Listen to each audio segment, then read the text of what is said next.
Momento da palavra e oração. Bom dia mesmo, amado e querido irmão, amada e querida irmã, que a gloriosa paz do nosso Senhor e Salvador Jesus Cristo esteja com todos neste dia. Eu quero trazer uma palavra em Eclesiastes, capítulo de número 9, e o versículo 10 até o versículo de número 17. Querido, neste trajeto da nossa vida, nós temos que buscar constantemente a sabedoria de Deus.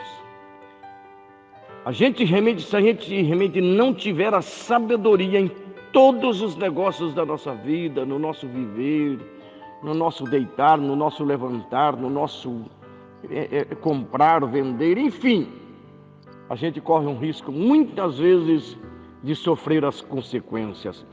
E eu quero trazer aqui, olha o que diz Eclesiastes capítulo 9 e o versículo 10 até o versículo de número 18.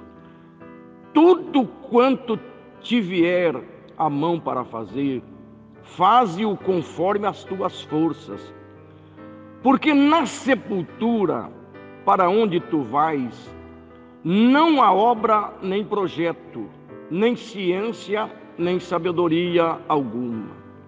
Notei também que debaixo do sol não é dos ligeiros a carreira, nem dos valentes a batalha, nem tampouco dos sábios o pão, nem tampouco dos prudentes as riquezas, nem tampouco dos entendidos o favor, mas que o tempo e a oportunidade ocorrem a todos. Que também o homem não conhece o tempo da sua morte. Assim como os peixes que se pescam com a rede fatal, e como os passarinhos que prende com o laço, assim são enlaçados também os filhos dos homens, no tempo de calamidade que vem de surpresa sobre eles. Também vi esta sabedoria debaixo do sol, que para mim foi grande. Houve uma pequena cidade em que havia poucos homens, e veio contra ela um grande rei que a cercou, e levantou contra ela grandes baluartes, e encontrou-se nela um sábio pobre, que livrou aquela cidade pela sua sabedoria, e ninguém se lembrava daquele pobre homem. Então disse eu: melhor é a sabedoria do que a força, ainda que a sabedoria do pobre foi desprezada, e as suas palavras não foram ouvidas. As palavras dos sábios devem em silêncio ser ouvidas, mais do que o clamor do que o que domina os tolos. Melhor é a sabedoria do que as armas de guerra, porém um só pecador destrói muitos bens. Querido, temos que buscar a sabedoria.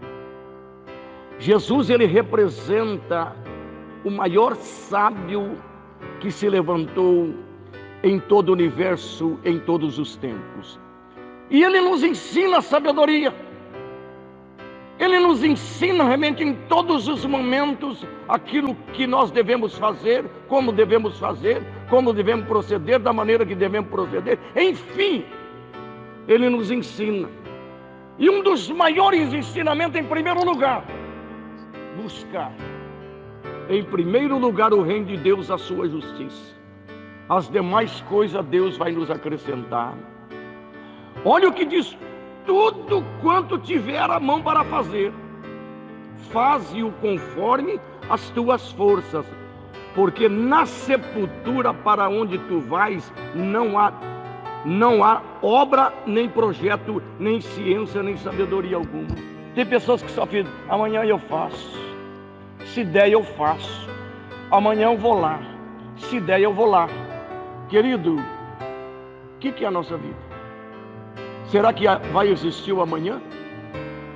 E aqui está dizendo: notei também que debaixo do sol não é dos ligeiros a carreira, nem dos valentes a batalha, nem tampouco dos sábios o pão, nem tampouco dos prudentes as riquezas, nem tampouco dos entendidos o favor, mas que o tempo e a oportunidade ocorrem a todos.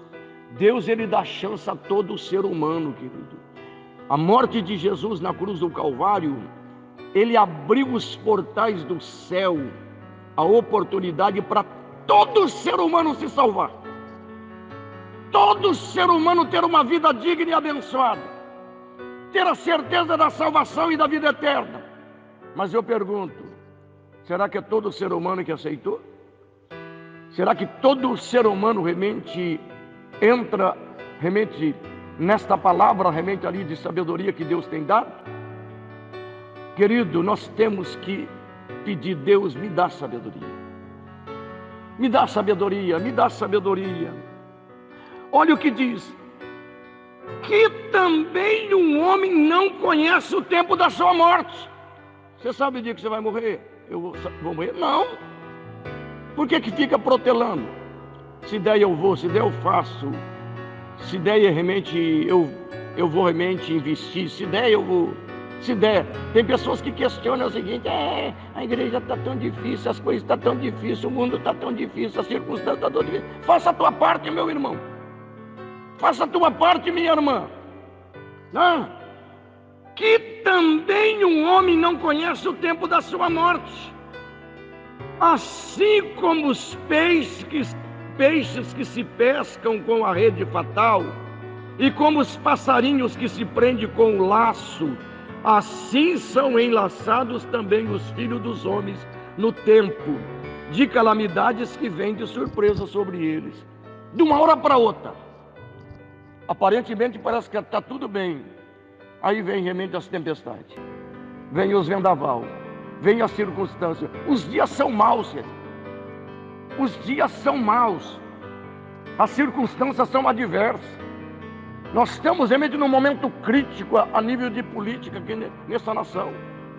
Nós estamos num momento crítico e muitas vezes a gente não vou me envolver, não quero saber, não quero nem saber disso, que se dane, que se lasque. Mas olha o que diz aqui: também vi esta sabedoria debaixo do sol, que para mim foi grande. Ele falou: eu vi essa sabedoria debaixo do sol. Ele viu. O escritor, ele viu.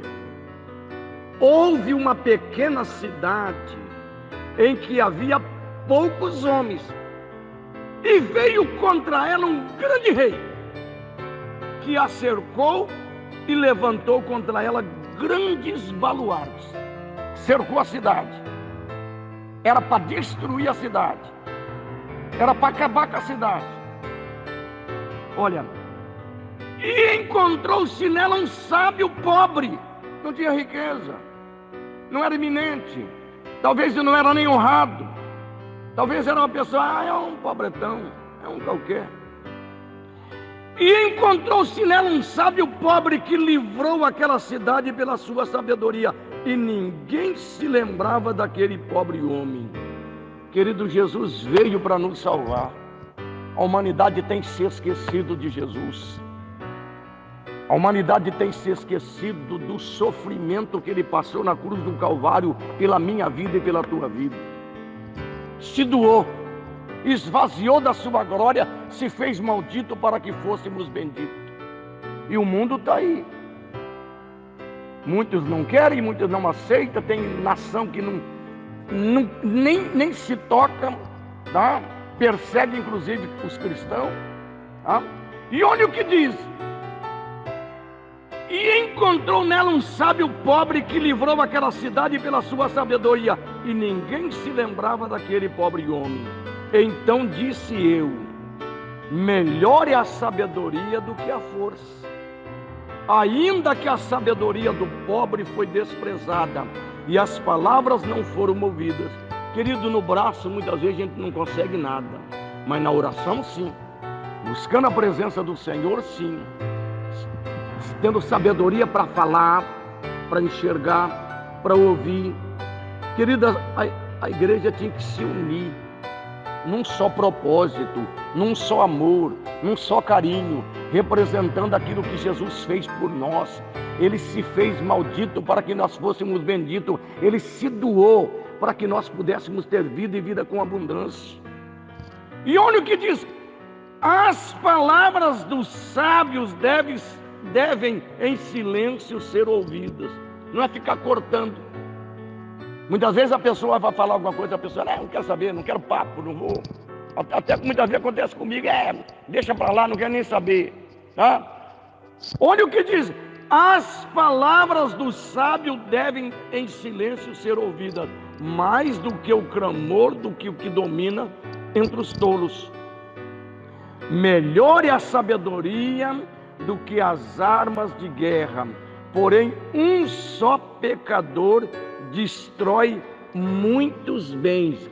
Tem pessoas que andam em conversa mole, pecado, ali divisão, contenda, que muitas vezes destrói não só uma igreja, não só uma família, não só realmente mais coisas, querido, destrói realmente muitas coisas. Você está entendendo? Pai, eu chego na tua presença, meu Deus, para te pedir, meu Deus, sabedoria, Pai, para falar, para enxergar, para ouvir, para ministrar a tua palavra, sabedoria, meu Deus, para conversar com as pessoas, sabedoria, meu Deus, para que eu possa, Deus, respeitar realmente os superiores, sabedoria, meu Deus, em tudo, Pai. Eu te peço e te agradeço, ó Deus, no nome de Jesus. Amém. Que Deus os abençoe. Fiquem na paz do Senhor Jesus.